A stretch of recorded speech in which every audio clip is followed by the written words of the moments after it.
बहुत समय पहले की बात है। एक राजा था जो कि बहुत बड़े राज्य पर राज करता था। राजा बहुत ही न्यायप्रिय और विद्वान था।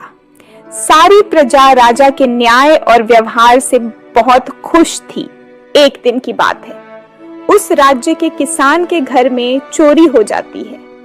किसान चोरी के दुख से काफी ज्यादा परेशान हो जाता है। उसे समझ में नहीं आ रहा था कि वह अपने चोरी हुए धन को कैसे वापस पाए।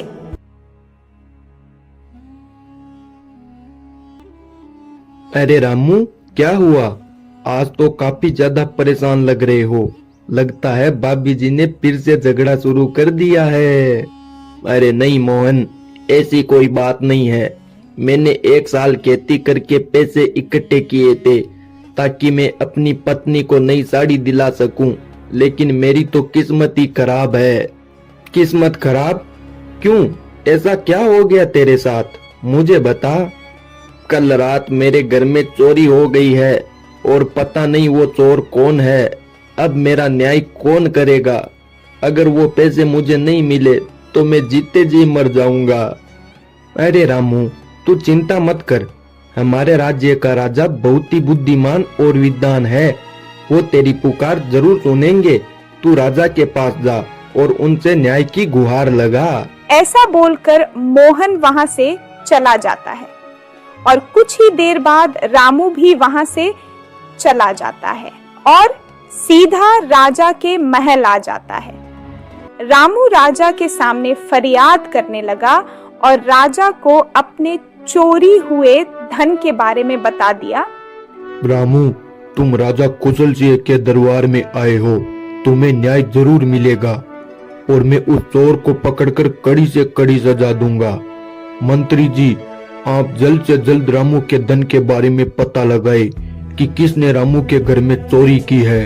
कुशल सिंह का मंत्री भी कुशल सिंह की तरह विद्वान था, जिस पर राजा को बहुत अधिक विश्वास था।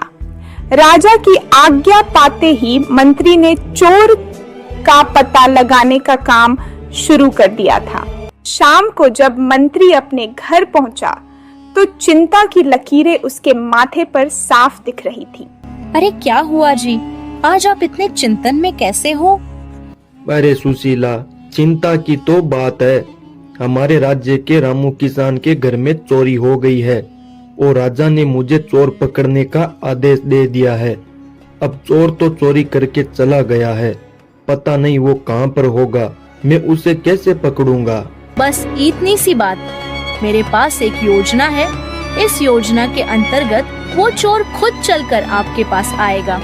आप एक काम करिए, उस किसान के घर पर कुछ धन रखवा दीजिए और ये घोषणा भी करवा दीजिए कि राजा ने किसान के धन की भरपाई कर दी है और चोरी के बदले राजा ने 2 गुना धन किसान को दिया है।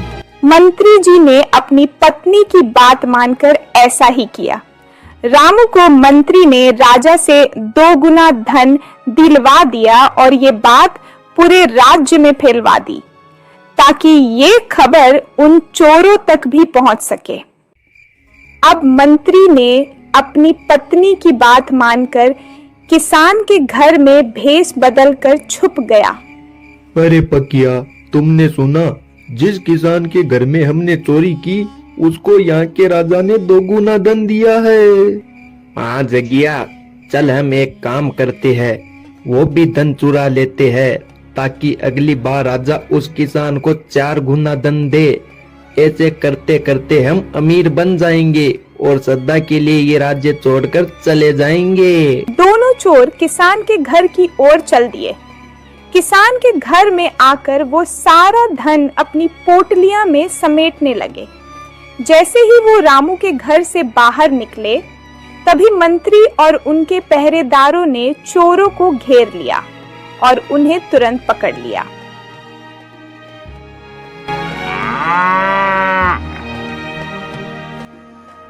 लुटेरो, तुमने एक गरीब किसान के घर में चोरी की है। तुम्हें शर्म आनी चाहिए। अगर तुम मेरे महल से चोरी करते तो मैं तुम्हें माफ भी कर देता, लेकिन अब माफी नहीं, सजा मिलेगी, वो भी कड़ी।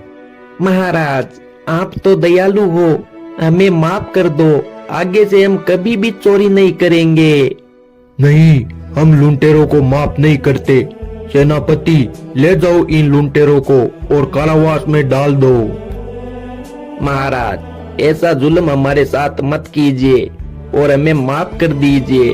हम ये राज्य छोड़कर चले जाएंगे और मेहनत मजदूरी करके अपना पेट भरेंगे। ठीक है, अगर तुम दोनों ने चोरी करनी छोड़ दी तो हम तुम्हें कारावास में नहीं डालेंगे, लेकिन तुम्हें किसान के घर में चोरी करने की सजा तो मिलेगी।